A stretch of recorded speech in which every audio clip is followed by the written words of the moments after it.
Hello friends, welcome to our channel study partner IT.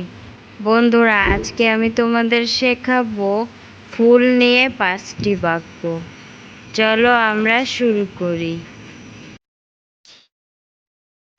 ফুল গাছে ফোটে। ফুল অনেক রঙের হয়ে থাকে। ফুলের পাপড়ি থাকে।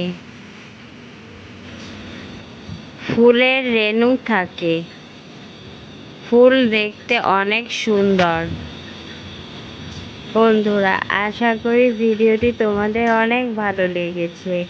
যদি তোমাদের আমার এই ভিডিওটি ভালো লাগে তাহলে বন্ধুদের মাঝে শেয়ার করতে ভুলো না। আর হ্যাঁ, please like, comment, subscribe my channel. Thanks for watching this video.